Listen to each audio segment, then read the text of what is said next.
Mm-hmm. Okay, great. Hello, my name is Delaney Black, and my topic today is about less lethal weapons and less lethal ammunition. My main claim today is going to be that less lethal weapons and less lethal ammunition can be an effective and safer alternative for home defense. Before I address my secondary claims, let me define a few terms that I'll be using. Less lethal is not non-lethal, so that's why I'm using the term less lethal, because nothing is non-lethal. I'll be using the term lethal weapons, which means that weapons that have been designed to kill a target. Less lethal weapons are weapons that are designed to incapacitate but not necessarily kill a target, such as pepper spray, which is a chemical that irritates the eyes to cause tears, pain, and even temporary blindness. Taser and taser guns are also less lethal weapons. They are electric shock weapons, and a taser gun is actually an electric shock weapon that shoots out electric projectiles into the assailant that can shock them through wires. Another term that I'll be using is less lethal ammunition, that are bullets designed to incapacitate but not necessarily kill when fired out of a firearm. Let me define my claim clearly before I go into my secondary claims. My claim is not about a ban on guns or gun ownership. It is simply just a claim that less lethal weapons and ammunition can be just as effective for home defense. My supporting claims are: there's a wide variety of less than lethal weapons that are effective as opposed to firearms. I'll be talking about why people feel the need to own a firearm in the home. And I will also be talking about less lethal ammunition rounds that are just as effective than lethal rounds, as well as less than lethal weapons and ammunition reduce deadly accidents in the home. For my first claim, there's a wide variety of less than lethal weapons that are effective as opposed to firearms. One of them is pepper spray, and according to safetyed.org, most assailants are incapacitated and fall to their knees, clutching their faces in pain when sprayed due to burning of the eyes and face. Some even can cause temporary blindness. Taser and taser guns were demonstrated by the police stations on Discovery TV's YouTube channel, and they show the use of effective, less than lethal taser guns. The taser gun caused the assailant to fall to the floor with no control and shake with long paralyzing effects, causing them to not be able to approach the victim anymore. Some people still want to have a firearm for protection, which leads me to my second claim: home invasions. According to David Hemingway, director of the Harvard Injury Control Research Center, the main reason people give for having a handgun in the home is protection, typically from stranger violence. Home invasions are actually where the burglar is actually armed is rare, and burglaries don't usually occur when someone is home. According to CrimeInAmerica.net, an estimated 3.7 million household burglaries occurred each year from 2003 to 2007.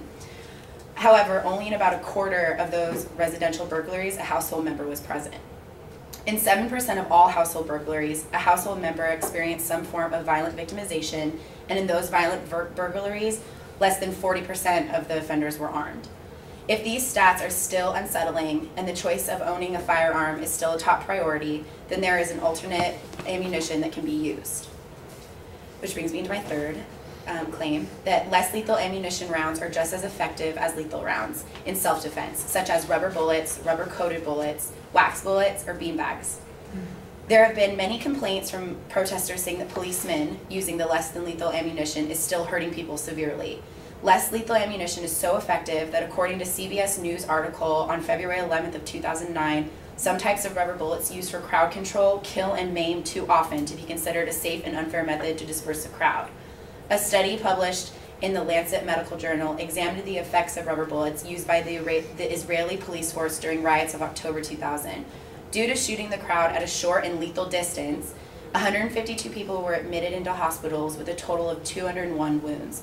3 people were blinded and 2 were killed after bullets went through their eyes and pierced their brain.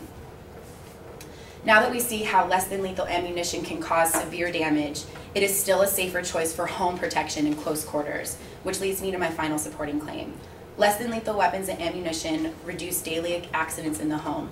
Hemingway also points out that 680 Americans were killed accidentally with guns each year between 2003 and 2007. Half of those victims were under the age of 25.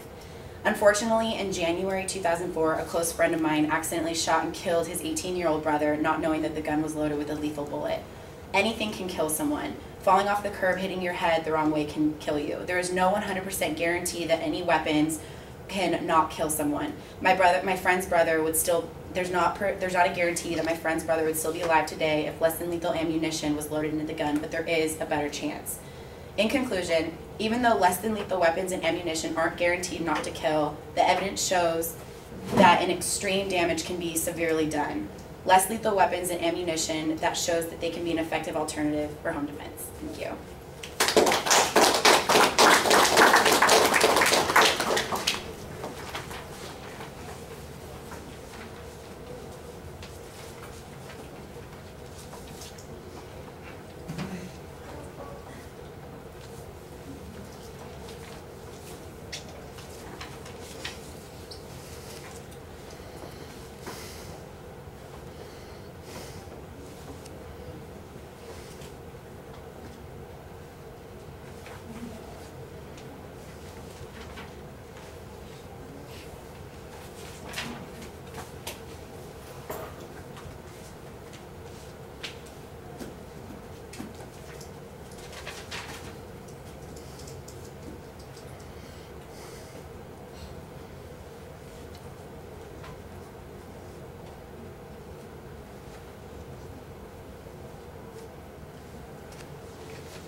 All right, Delaney, you clearly state what the proposition is the second time you got to it. The first time it had multiple parts to it, and that was a little bit confusing.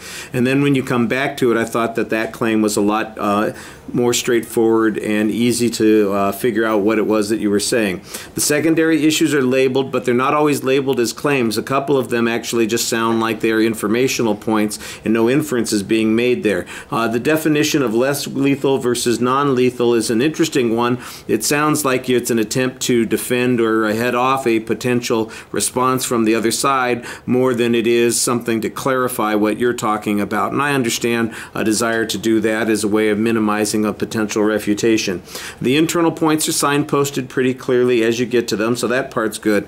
I do think you need to demonstrate, for instance, that some of the weapons that you're talking about can be used in a home environment. Rubber bullets, for instance, I'm not sure that they are fired from the same kinds of guns that most people have. If they'd have to be a special gun, that's a little bit different. And most of the rubber bullets that I'm familiar with, obviously not all of them, are exactly for what you described in the examples, crowd control, as opposed to, fending off an attacker in an interpersonal context or in a home, and so that's a little bit different. And I didn't hear any data that suggested that those kinds of weapons could be used in the home. The examples that you had on pepper spray and taser weapons, that did seem a little bit more applicable to this particular argument.